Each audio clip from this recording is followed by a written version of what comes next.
Good morning student. आज हम पढ़ेंगे रिकवरी। रिकवरी का मतलब क्या है? वैसा प्रोसेस, ऐसी प्रक्रिया जो शारीरिक परिश्रम या तनाव द्वारा अवधि में खुद को पुनः स्थापित करने, मरम्मत करने का समय है। यानी क्या, जैसे हम एक्सरसाइज करते थे, थक जाते हैं तो हम थोड़ी देर आराम करते तो हमें अच्छा लगता है। वही रिकवरी हमारे पूरा ऑर्गन है, सारे हमारे हृदय है, और वो अच्छे से काम करने के लिए उन्हें समय होना देना चाहिए। तो इसके लिए क्या, अच्छी नींद लेनी चाहिए, पोषक सबसे भरा खाना खाना चाहिए, ठीक है। यानी सारे संतुलित आहार लेना चाहिए जिसमें सारे न्यूट्रिशन, कार्बोहाइड्रेट हो, यानी हाइड्रेशन प्राप्त। रिकवरी के लिए उचित हाइड्रेट स्तर बनाए रखना आवश्यक है। पानी पोषक तत्व और कोशिकाओं को पहुंचाने में मदद करता है और चयापचय की क्षमता समृद्ध करता है। यानी क्या है, हमारा जो पानी की कमी नहीं होनी चाहिए, अच्छे समय समय पर पानी पीना चाहिए।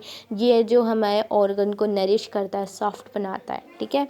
अब क्या है, सक्रिय रिकवरी यानी एक्टिव रिकवरी। हालांकि ये तनाव तीव्रता वाली गतिविधि है, जैसे चलना, दौड़ना या कोमल खिंचाव में संलग्न होता है, रक्त और परिसंचरण में बढ़ावा दे सकता है और मांसपेशियों की पीड़ा को कम कर सकता है। इसे यानी क्या है, यह सक्रिय रिकवरी बहुत जल्दी होता है, ठीक है।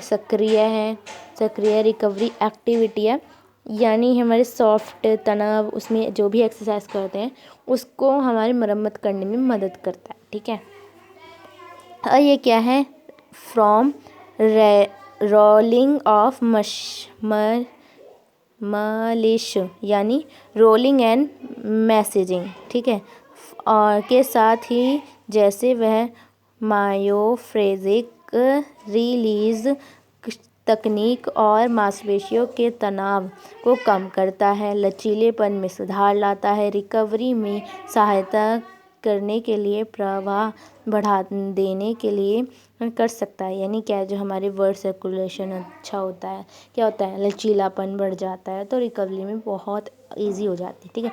तनाव और स्ट्रेस यानी मनोविज्ञान में रिकवरी प्रभाव कर सकता है, यानी स्ट्रेस यानी तनाव भी असर डाल सकता है। गहरी सांस लेना, ध्यान और योग जैसी विश्राम तकनीकें शामिल हैं और स्तर को कम करती है और समय रिकवरी प्रभाव बढ़ावा देती है। यानी क्या, योगा करने से, मेडिटेशन करने से हमारी रिकवरी और अच्छे से होती है, ठीक है। और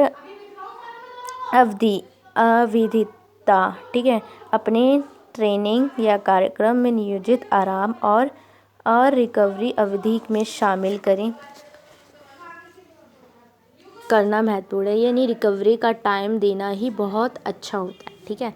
यानी इसके सिद्धांत क्या है, लोड ऑफ अडेप्टेशन, ठीक है।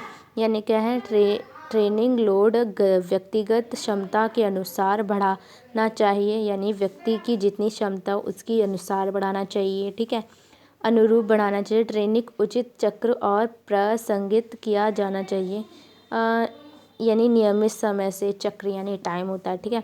लोड ऑफ द शुरुआती लोगों के बीच रैखिक रूप से उन्नति एथलीट के बीच चरणों को बढ़ावा देना चाहिए, ठीक है। ट्रेनिंग नियमित रूप से बढ़ावा देना चाहिए, नियमित रूप से ट्रेनिंग लेनी चाहिए, केवल जारी रखें, ठीक है, निरंतरता बनाए रखें, दीर्घकालीन तक, लंबे समय तक चलनी चाहिए, ठीक है।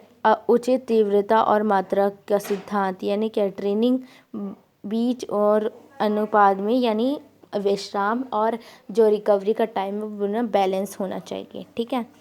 और ये हमारा वार्म अप प्रक्रिया तकनीक, ठीक है। तो हमारा क्या है, वार्म अप किसे कहते हैं? तो वार्म अप क्या है,